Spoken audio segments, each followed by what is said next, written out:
Depois de um período de adoração como esse que o Senhor nos permite, fica até difícil começar a querer dizer alguma coisa de nós mesmos.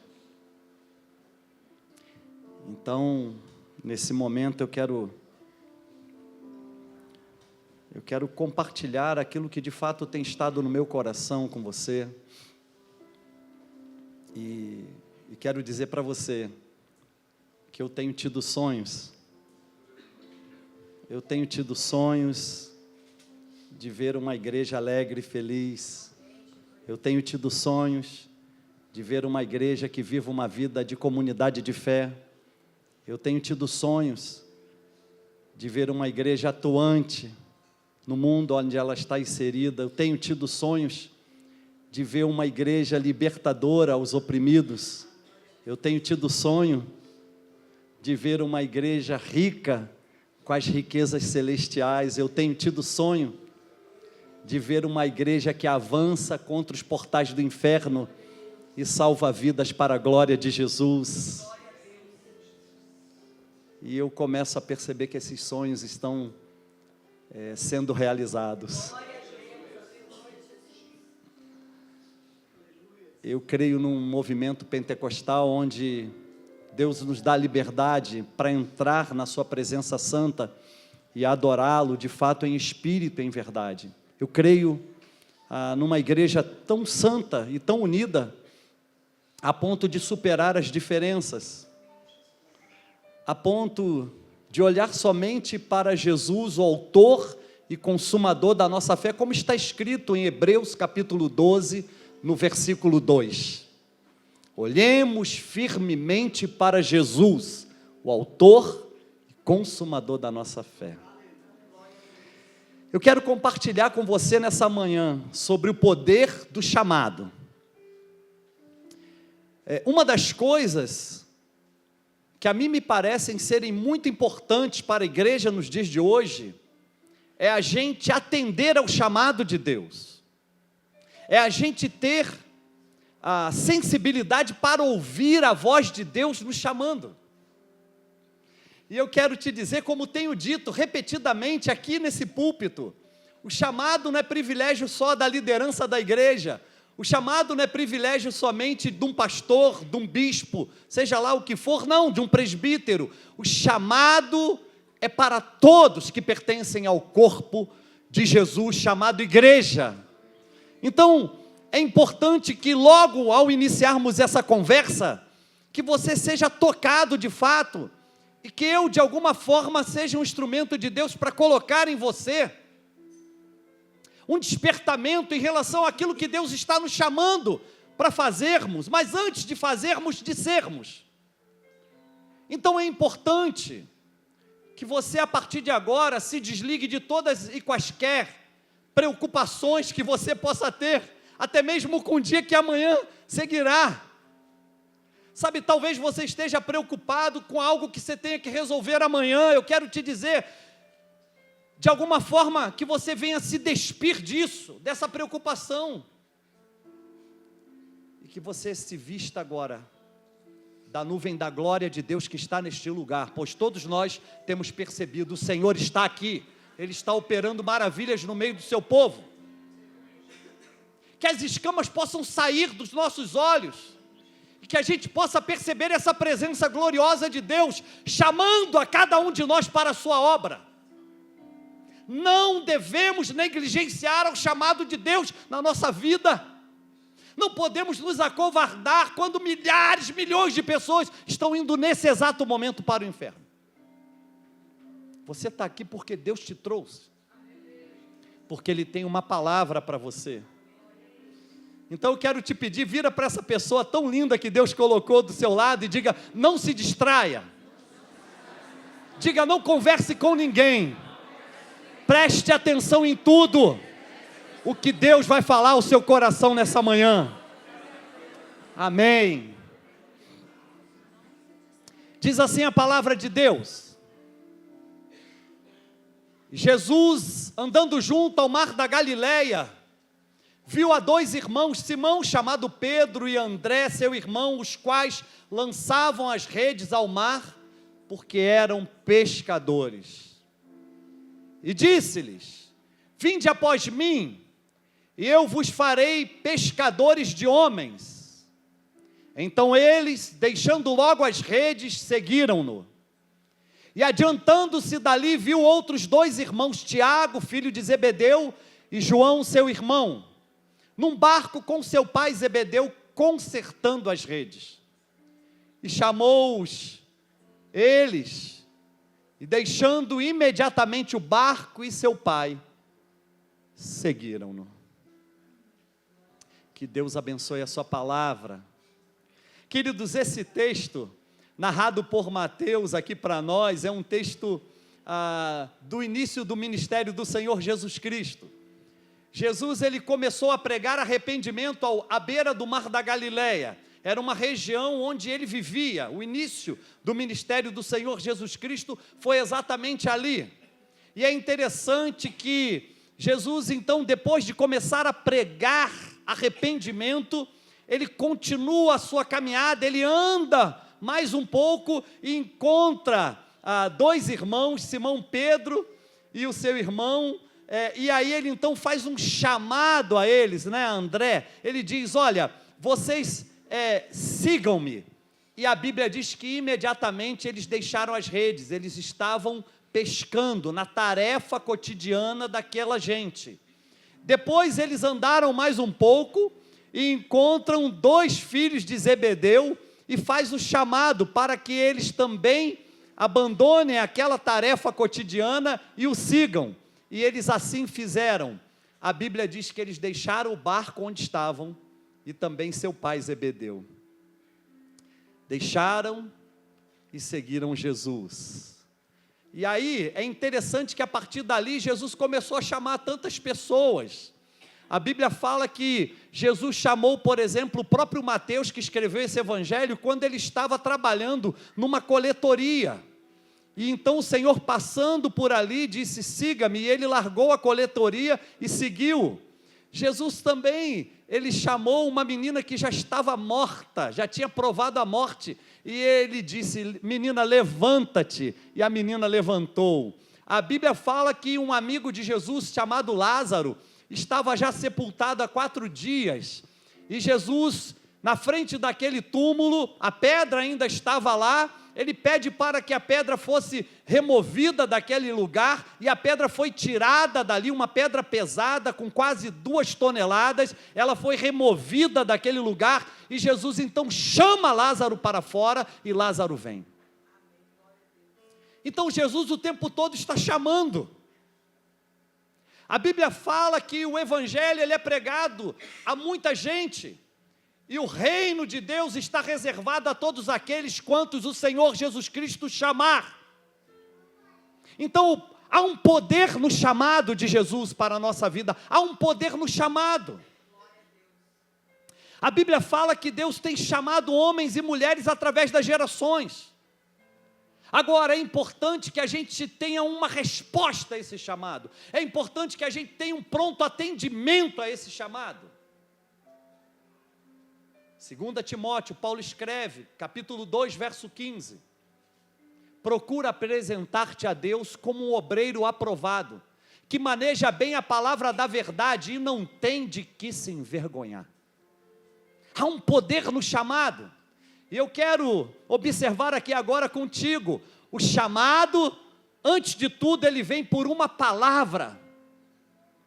Deus, ele desde a sua intenção inicial, quando criou todas as coisas, ele usou a própria palavra. Por isso ele disse: haja, aconteça, seja criado agora.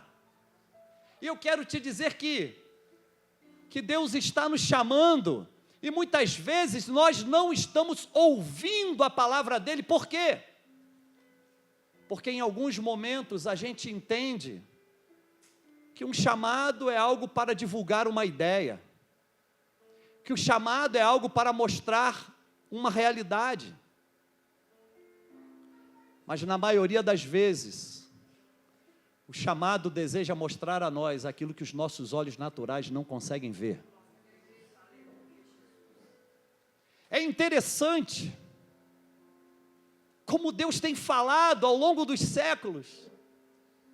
Mas de alguma forma, principalmente no mundo de hoje, tão pragmático, onde a gente exige respostas imediatas, a gente tem se atolado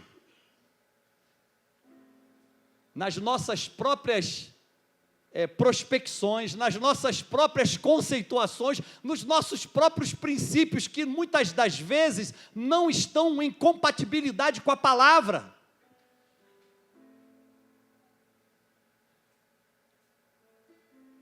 E o chamado, ele vem, antes de tudo, por uma palavra. Eu sei, Deus está te chamando hoje. A Bíblia diz: hoje, quando ouvirdes a voz do Senhor teu Deus, não endureça o seu coração. Sabe, um dos maiores sonhos de Deus para a sua igreja nos dias de hoje, é que a gente tenha um pronto atendimento ao seu chamado. Esses dias conversava com um querido irmão e eu dizia: Jesus falou de que adianta o homem ganhar o mundo inteiro e perder a sua alma.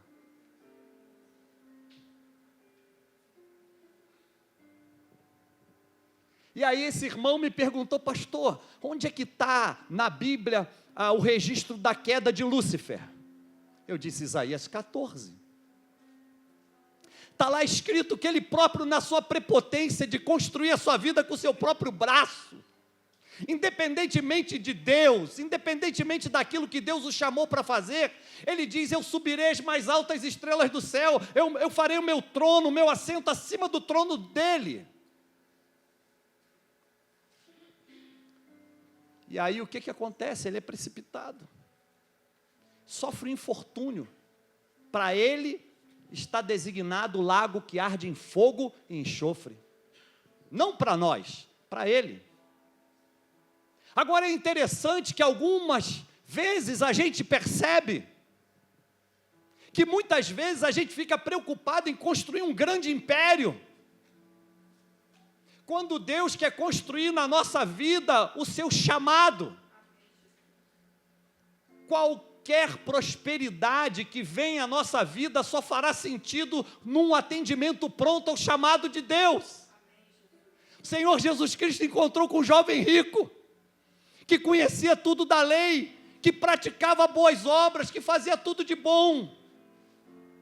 Aquele jovem rico interpela Jesus, dizendo: Senhor, o que farei para herdar a vida eterna? Jesus olha para ele e diz: olha, vai, vende tudo que você tem, distribui aos pobres e segue-me. A Bíblia diz que aquele menino, aquele rapaz, se entristeceu, se contristou e deixou Jesus, não seguiu a Jesus. E o próprio Senhor explica que as riquezas desse mundo seduziram o coração daquele jovem.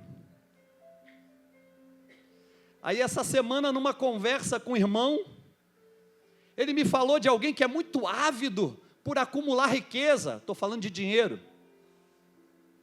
Aí ele me falou: olha, essa pessoa, ela é voraz, sabe, ela é gananciosa, ela só quer acumular, não tem um propósito. Esse é o foco dessa pessoa. Eu disse: não é foco, é possessão. Ele está possuído por um espírito maligno. Porque nós bem sabemos que há pessoas nessa vida que Deus tem abençoado com muita prosperidade financeira, mas que tem vivido a sua vida com um propósito. Quando eu olho para vocês, eu percebo muitos aqui entre nós que têm vivido a sua vida com um propósito. Tem recebido riqueza financeira, mas há um propósito de Deus na vida. Não há um espírito de possessão, pelo contrário, a liberdade em Cristo Jesus. É muito lindo quando a gente percebe que Deus está dando vários projetos aos nossos irmãos. É muito lindo quando a gente percebe que Deus está chamando nossos irmãos e dizendo: olha, eu estou entregando algo nas suas mãos para você cuidar, cuide bem, porque eu tenho um propósito nisso. E a gente percebe que os nossos irmãos têm administrado bem isso. Pois a palavra diz, 1 Coríntios capítulo 4, verso 2, ora, O que se requer dos administradores de Deus, que somos nós, é que cada um deles seja achado fiel. Então, aquilo que Deus tem trazido a nossas próprias mãos é para ser bem administrado. A mordomia cristã, ela deve nos levar à autorresponsabilidade de fazer muito bem aquilo que Deus nos chamou para fazer. Então, uma das coisas que o chamado traz à nossa vida é exatamente esse exercício da mordomia, de fazer bem. Por quê? Porque não fazemos para benefício do nosso próprio interesse, mas sim para a glória de Deus. Eu poderia citar aqui vários, eu poderia citar aqui homens que marcaram a história do empreendedorismo, por exemplo, com propósitos no chamado. Caterpillar, que até hoje é o maior fabricante de máquinas agrícolas do mundo. Um homem que serviu ao Senhor durante toda a sua vida, engenheiro de formação, mas que tinha um propósito de Deus naquilo. Ele não somente montou uma indústria, ele era um pregador da palavra de Deus e dizimista fiel. Aonde ele sabia que tinha um projeto missionário, o que ele fazia? Enviava recurso para sustentar. Não só gerou emprego para muita gente, mas o que? Exerceu o seu chamado com um propósito. William Colgate. Lá se vão, a Colgate tem mais de 200 anos, gente, de existência. William Colgate, ele disse: eu vou começar a fazer algo aqui, vou desenvolver algo que as pessoas possam usar para a higiene bucal. Numa época, gente, que as pessoas mascavam as folhas e tal, esse cara inventou um negócio que até hoje a gente usa e não muda.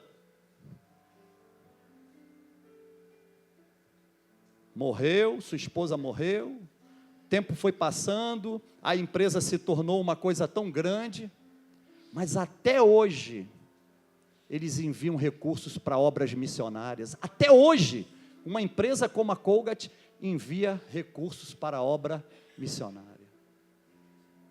Então o chamado, ele vem antes de tudo por uma palavra, é a palavra de Deus chamando a cada um de nós para servi-lo com um propósito. Não vai adiantar nada, minha gente, a gente chegar lá na frente e perceber que a gente não viveu por um propósito. Não vai adiantar nada chegar lá na frente e perceber que a gente não atendeu o chamado de Deus para a nossa vida. Por quê, pastor? Porque a gente se distraiu com as coisas desse mundo. A outra coisa que eu percebo, que eu quero compartilhar com você, é que o chamado impreterivelmente nos leva a abandonar algumas coisas. O chamado impreterivelmente nos leva a abandonar algumas coisas. Se não for assim, não é chamado. Pastor, eu fumo 2 carteiras de cigarro por dia, eu gosto de fumar cigarro, eu aprendi isso desde a minha tenra idade, desde a minha juventude. Quando Deus nos chama, Ele está dizendo: deixa esses 2 maços para lá e segue-me. Pastor, eu sou uma pessoa que sou viciado em pornografia. Desde muito cedo eu iniciei nesse negócio e fui conduzido, talvez, quem sabe até por um parente, né, mais velho, muitas introduções à vida sexual e moral, na verdade, são conduzidas, são realizadas por um pai, por um tio, por um avô. Sabiam disso? Principalmente aqui numa região assim como a Centro-Oeste. Quantas histórias como pastor eu recebo, eu ouço, de pessoas que dizem: olha, pastor, quem me levou num prostíbulo foi meu próprio pai. Quem me levou num prostíbulo foi meu avô. E me permitam usar essa expressão, essa maldição em família vem rolando. Mas se Jesus está nos chamando, você pode ser viciado em o que for, Jesus está te chamando para abandonar isso, deixar para trás. E eu quero te dizer que o abandono tem que ser radical, sabe por quê? Senão a beleza dele não nasce na nossa vida. Se o abandono não for radical, não há beleza na vida cristã. Você pode perceber claramente que uma pessoa é sazonal na vida cristã quando ela ainda não abandonou o pecado. A Bíblia diz: há caminhos que parecem direito ao homem, mas o fim são os caminhos da morte. O pecado leva à morte. A Bíblia diz: o salário do pecado é a morte, mas o dom gratuito de Deus é a vida eterna em Cristo Jesus, o nosso Senhor. Aleluia. E deixa eu te dizer uma coisa. É claro, Jesus cura toda e quaisquer enfermidades. Eu não duvido disso, Ele pode curar. Mas para mim uma enfermidade aguda, na verdade, é algo que está denunciando que a morte está chegando. E uma enfermidade até pode matar alguém. Mas para mim o pecado tem solução.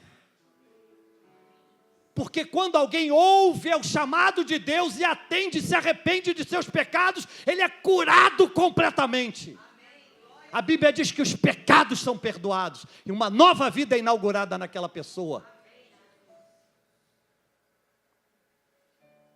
No caso de Simão Pedro e de André, seu irmão, eles deixaram para trás as redes. Talvez nós podemos fazer essa aplicação aqui a esse texto, e não quero forçar texto bíblico, mas talvez deixar as redes para trás possa significar aquelas pequenas coisas que causam emaranhado, que nós percebemos no traçar das linhas de uma rede. Não é verdade? A gente percebe que uma rede ela é entrelaçada, e às vezes as coisas na nossa vida acontecem de uma forma tão sutil, as coisas são tão pequeninhas, e elas começam entrando,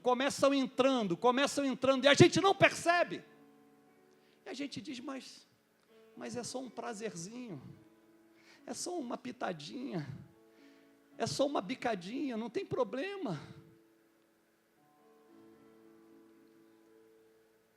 As coisas pequenas, em muitas situações, nos impedem de ouvir ao chamado de Deus. Sabe, eu queria colocar aqui uma coisa. Há um irmão da igreja que conquistou meu coração, muitos conquistam, aliás todos, mas há um irmão que recentemente foi ao encontro. Gente, o encontro, a gente ouve o tempo todo testemunhos daquilo que Deus está fazendo na vida de alguém. É impressionante. Eu já ouvi vários testemunhos, mas um irmão conquistou meu coração num testemunho que ele me deu. Ele foi ao encontro, entregou a vida a Jesus, o Senhor já estava trabalhando na vida dele. Ele tem uma mesma experiência que eu. Assim, a vida dele e a minha tem uma certa correlação, por conta dos acontecimentos, dos eventos. Eu vivi certas coisas que esse irmão também viveu. Mas ele foi ao encontro. E no encontro ele entregou a vida a Jesus, e ele me procurou, dizendo o seguinte: olha, eu sou alguém muito próspero, eu tenho isso, mas eu estou disposto, eu compreendi a palavra, eu compreendi o que Deus está me chamando para ser e fazer, então eu estou disposto a abrir mão, a abandonar tudo, para viver bem com Jesus.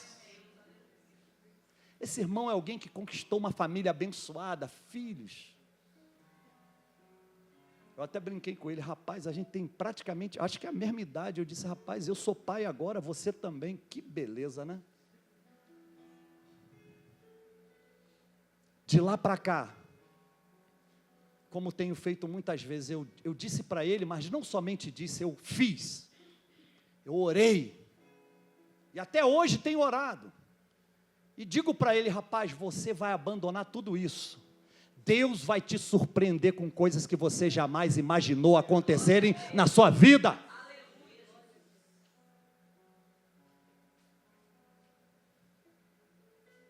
Chamado, impreterivelmente, tem que nos levar a abandonar algumas coisas,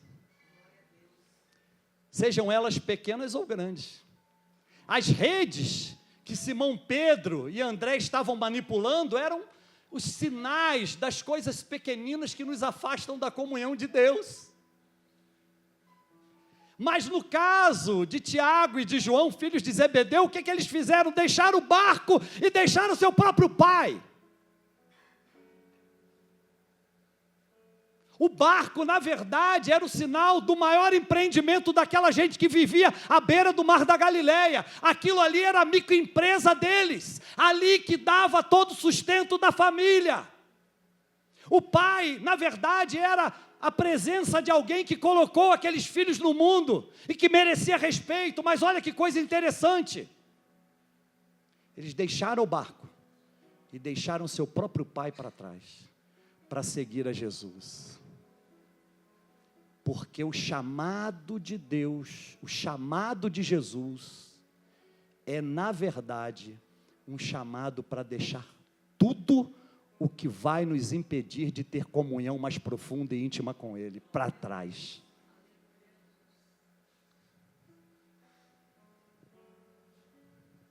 Pastor, mas eu tenho algumas coisas comigo e que eu não vejo nisso nenhum mal.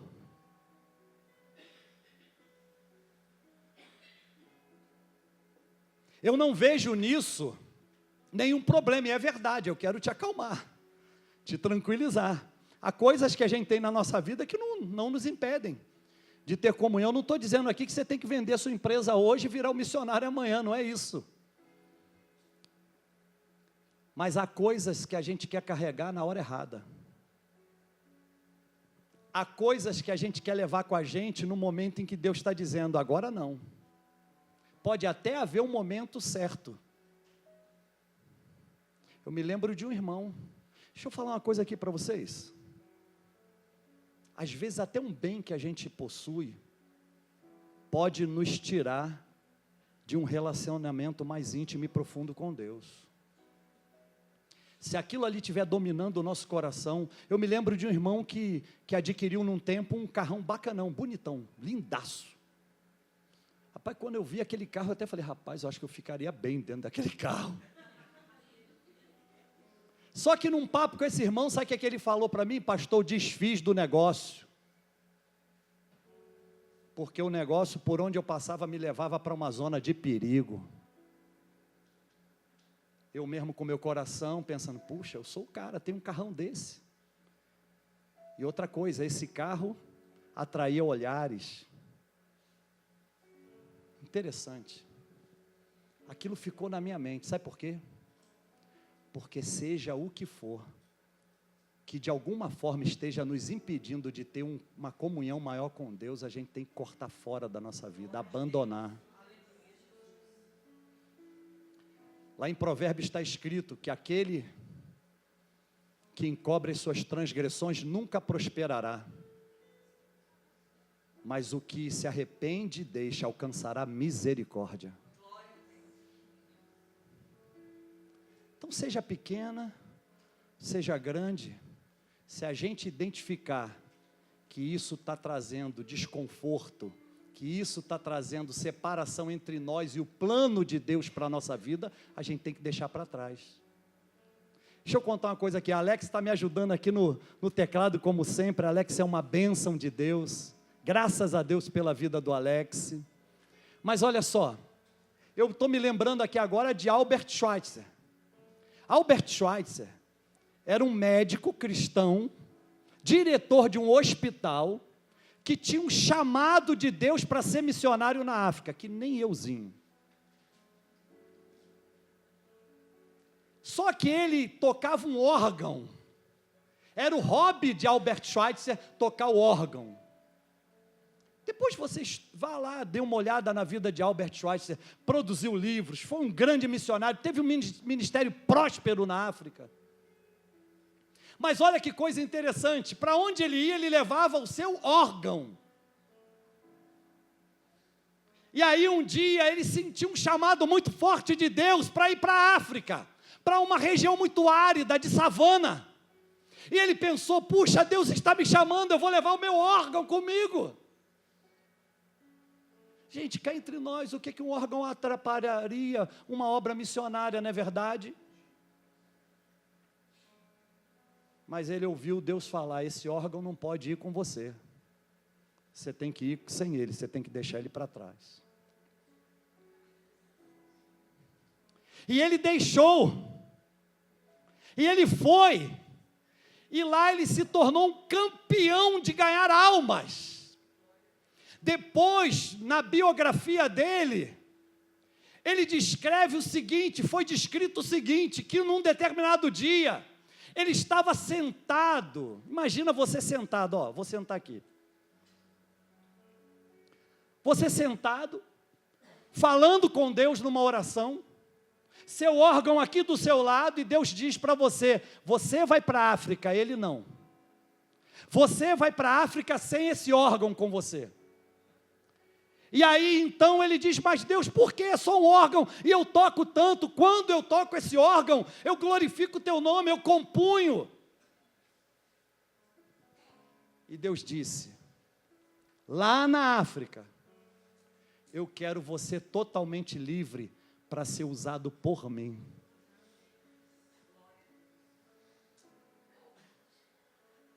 Agora, cá entre nós, ele não podia dizer, mas esse órgão faz parte de mim, eu uso ele todo dia.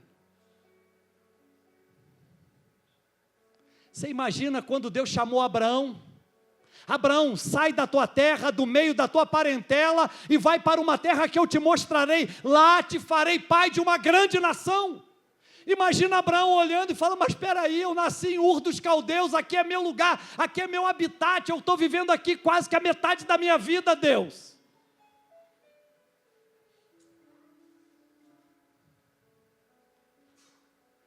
O chamado de Deus vem por uma palavra. O chamado de Deus impreterivelmente nos leva a abandonar alguma coisa. Terceiro, o chamado de Deus exige fé e obediência como catalisadores das bênçãos da herança de Deus na nossa vida. Eu fico me lembrando de Paulo escrevendo aos Romanos, capítulo 8, versos 16 e 17. Ora, Paulo disse, o mesmo Espírito testifica com o nosso Espírito que somos filhos de Deus.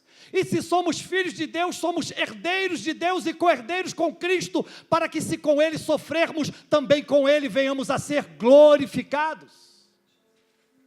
Sabe, a prosperidade só vem à nossa vida quando a gente de fato entende que algumas coisas podem impedir a nossa comunhão com Deus, e quando a gente se desprende, quando a gente se desnuda dessas coisas, quando a gente se desamarra, se solta dessas coisas, a gente tem consciência, porque o Espírito Santo testifica ao nosso coração, ei filho, filha, porque você abandonou essas coisas, agora você é feito filho de Deus, aleluia.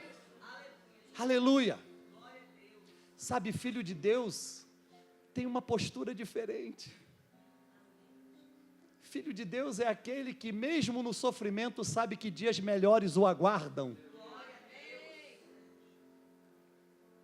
Filho de Deus é aquele que sabe que os maiores projetos que podem acontecer na sua vida são os projetos vindos de Deus. Os maiores e melhores projetos que Deus tem para nós ainda estão por vir. Ainda estão por vir. A gente não faz ideia do que Deus ele está por fazer quando a gente atende o chamado dele por fé e por obediência.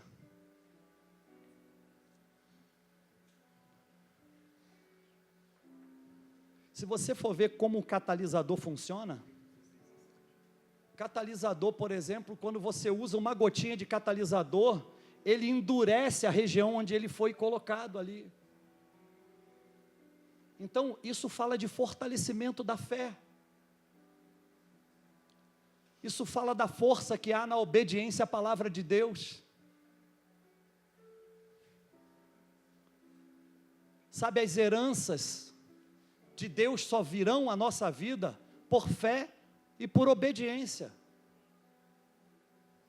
O apóstolo Paulo, em Romanos capítulo 10, eu não vou me prender a esse texto, mas ele diz: com o coração se crê, com a boca se declara. Ele diz: a fé vem pelo ouvir, o ouvir a palavra de Deus. Então é interessante, eu creio, eu tenho fé, eu creio, mas a boca minha deve declarar que eu sou obediente à voz de Deus. Por quê? Porque senão eu não vou herdar tudo aquilo que o Senhor Jesus reservou para mim. E o chamado exige fé e obediência para garantir a cada um de nós que algo muito mais poderoso, muito mais maravilhoso do que tudo que a nossa mente pode imaginar, está reservado para cada um de nós desfrutarmos.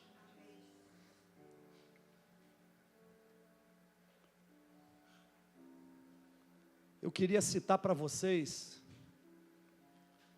o pequeno Apocalipse que a gente encontra em Mateus, capítulos 24, 25. Foram capítulos apocalípticos, capítulos onde o Senhor Jesus estava caminhando para Jerusalém. Ele sabia que ali ele seria preso, iria para a cruz, e ele tinha os seus discípulos. Quem são os discípulos? Aqueles que atenderam ao chamado, daí o poder do chamado. Agora, Jesus, ele estava sabendo que a qualquer momento seria preso, num tempo próximo.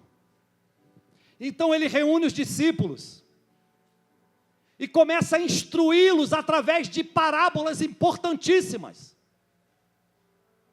Parábolas do mordomo fiel, das 10 virgens, estão aqui nesse pequeno Apocalipse.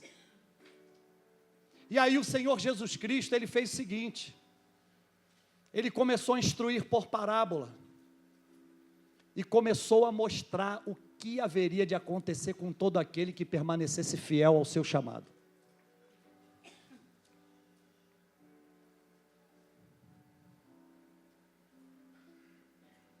Eu quero dizer que muitas das vezes a gente tem uma longa vida cristã sem compreender isso. Compreender o poder do chamado. O chamado não é somente a voz de Deus dizendo: saia desse lugar e vai para outro. O chamado de Deus na nossa vida não é só para Deus nos passar uma ideia que Ele tem a respeito de nós, ou a respeito de algo que a gente tem que fazer. O chamado de Deus na nossa vida não é somente para nos mostrar uma realidade. O chamado de Deus na nossa vida é para nos levar a um plano maior. O chamado de Deus na nossa vida é para nos fazer herdeiro com Cristo de todas as coisas. E aí, na maioria das vezes, a gente percebe que as pessoas vivem a vida cristã o tempo todo, mas não percebem o que Deus reservou para elas. Sabe, se você compreender, se a sua mente for capaz de captar a revelação que vem pelo poder do chamado de Deus à sua vida, você vai fazer coisas maravilhosas para a glória de Deus. Para a glória de Deus. Tiago 2,19, crês tu que Deus é um só? Se credes, fazes bem, porque até os demônios creem e tremem.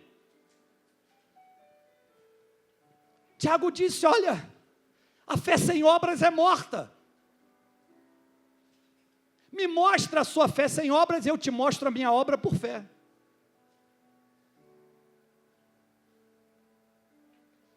Sabe, eu quero compartilhar com você agora Mateus 24.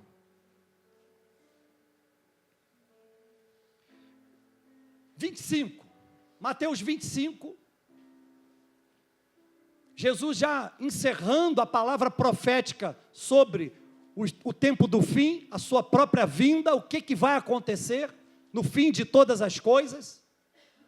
Mateus 25, versículos 31 ao 40.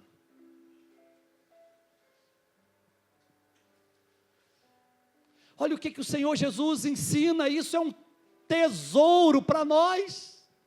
Isso é um ouro que Deus dá para nós, a igreja dos dias de hoje. Ele diz assim: quando pois vier o Filho do Homem na sua glória, e todos os anjos com ele. Nós cantamos aqui sobre os anjos, né? Os anjos são espíritos ministradores enviados da parte de Deus para ministrar a vida nossa, a nossa vida. Quando, pois, vier o Filho do Homem na sua glória e todos os seus anjos com ele, então se assentará no trono da sua glória, e diante dele serão reunidas todas as nações, e ele separará uns dos outros, como o pastor separa as ovelhas dos bodes ou dos cabritos. E porá as ovelhas à sua direita, mas os cabritos à esquerda. Então dirá o rei aos que estiverem à sua direita, preste atenção nisso: vinde benditos de meu Pai, possuí por herança o reino que vos está preparado desde a fundação do mundo, porque tive fome, me deste de comer, tive sede, me deste de beber, era forasteiro e me acolheste, estava nu e me vestiste, adoeci e me vieste visitar, estava na prisão e foste ver-me. Então os justos lhe perguntarão: Senhor, quando te vimos com fome e demos de comer, ou com sede e te demos de beber?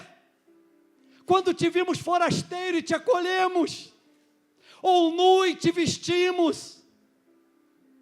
Quando te vimos enfermo ou na prisão e fomos te visitar? E responder-lhes-á o rei: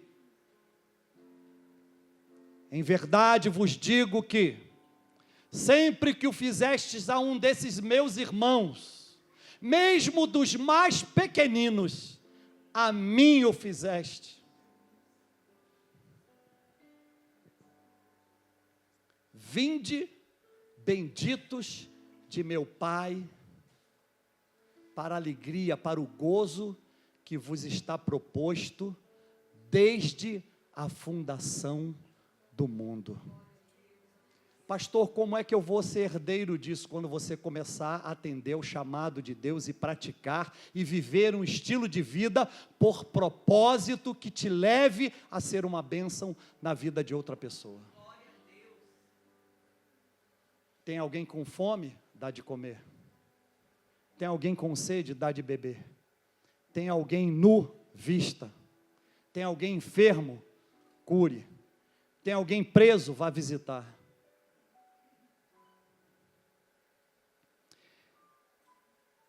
Existe uma coisa que Deus traz ao chamado, e isso caracteriza para mim o poder do chamado. Exatamente o fato de perceber que o chamado, ele nos tira de um determinado ponto na nossa existência e redefine a nossa vida, nos direcionando, não mais segundo o nosso querer, mas segundo a vontade de Deus soberana. Como é lindo perceber que radicalmente Deus pega a vida de um homem, de uma mulher e muda a direção. Como é lindo perceber que muitas vezes nós que praticamos muitos males,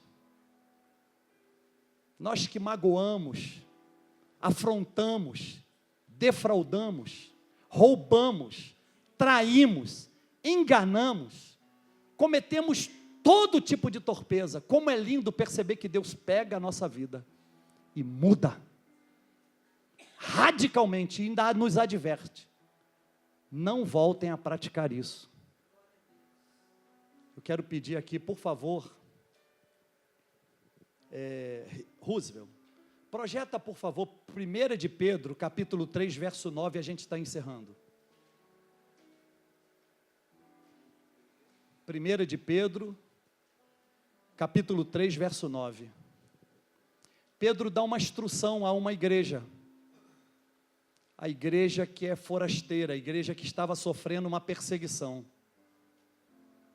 E Pedro diz assim: olha, vocês devem continuar fazendo as boas obras, praticando as boas obras, por causa do chamado de Deus na vida de vocês. Queridos, eu quero dizer uma coisa aqui.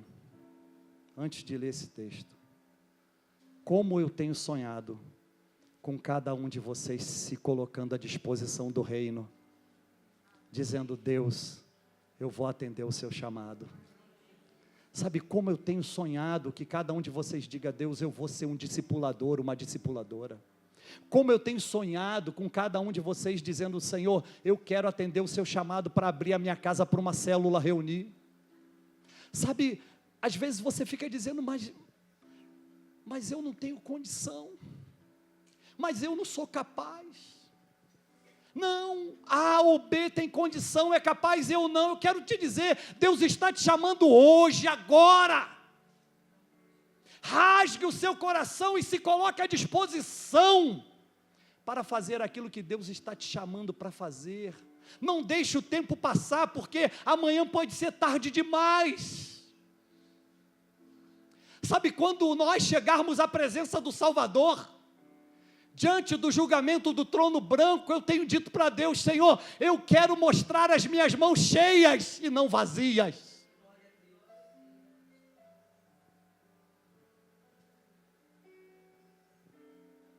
Então, aquele estilo de vida nosso do passado, que nos remetia, impulsionava a cometer coisas que não agradavam a Deus, hoje Deus está nos advertindo que haja o que houver, seja o que for, nós jamais devemos praticar de novo aquilo que praticamos no passado.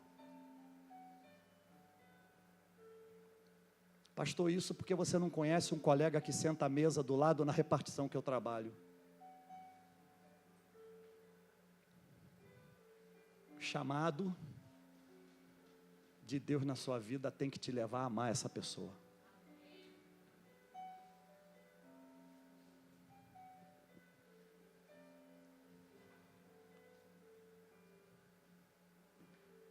O chamado de Deus,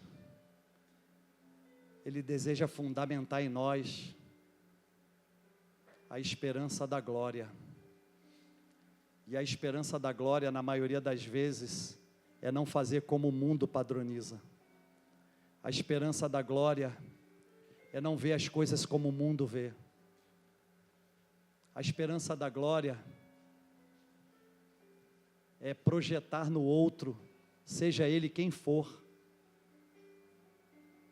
a potencialização da bênção de Deus como alguém que também recebeu do amor de Deus quando Jesus morreu na cruz.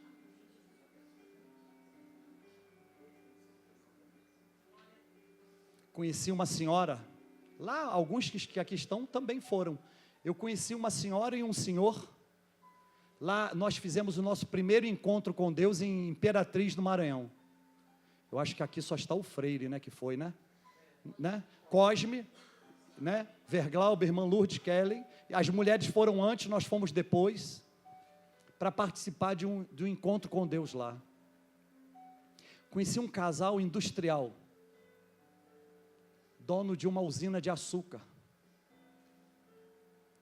cujo filho foi sequestrado e morto. Essa senhora crente, mulher de Deus, cheia do Espírito Santo, foi na cadeia visitar o algoz, orou por ele e disse: eu te perdoo em nome de Jesus.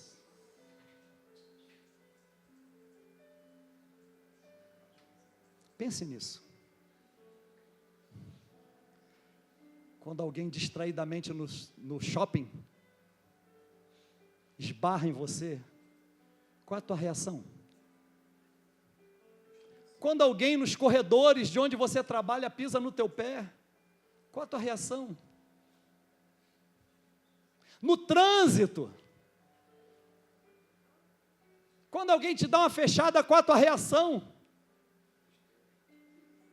Quando alguém segura na buzina, atrás de você no trânsito, qual é a tua reação?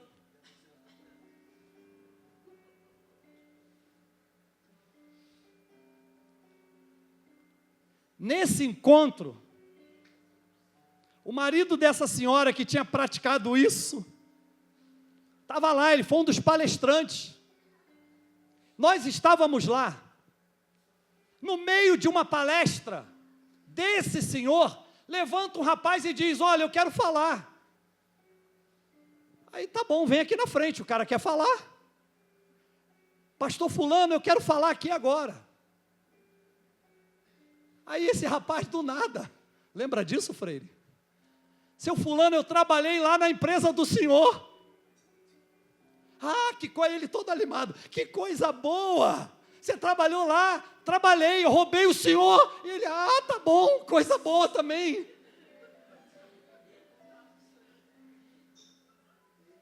Mas eu estou aqui te pedindo perdão, disse aquele jovem. Na hora, aquele homem estendeu a mão e disse: você está perdoado em nome de Jesus. Ei, Deus está falando com a gente nessa manhã. Deus está ensinando para a gente algumas verdades espirituais. Sabe por quê? Porque Ele não quer que você viva essa vida na mesmice que você tem vivido até agora. Deus quer te levar, através do chamado, do poder do chamado, a um nível mais alto de relacionamento com Ele. Pastor, será que eu vou ficar maluco? Será que eu vou dar cambalhota, plantar bananeira, pular, correr de um lado para o outro? Se for assim, Deus fará, porque Ele te ama e Ele está te chamando.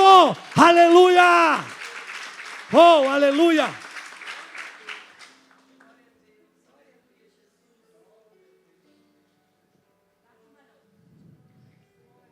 Finalmente, sede todos de um mesmo sentimento, compassivos, cheios de amor fraternal, misericordiosos, humildes, não retribuindo mal por mal ou injúria por injúria, antes, pelo contrário, bendizendo, porque para isso fostes... Não, gente, me ajuda. Porque para isso fostes. Ei, vale um aplauso para Jesus. Aleluia, é para isso que Ele nos chamou. Para herdardes uma bênção. Então dá uma cutucada assim, ó, na pessoa que está do teu lado. E diz assim: é para isso que Deus está te chamando. Para herdar uma bênção. Diga para essa pessoa: para herdar uma bênção. Agora diga para ele: você não faz ideia do que é essa bênção. Diga para essa pessoa: pode esperar o melhor, porque vai acontecer em breve. Aleluia! Glorifique o nome do Senhor. Vamos ficar em pé.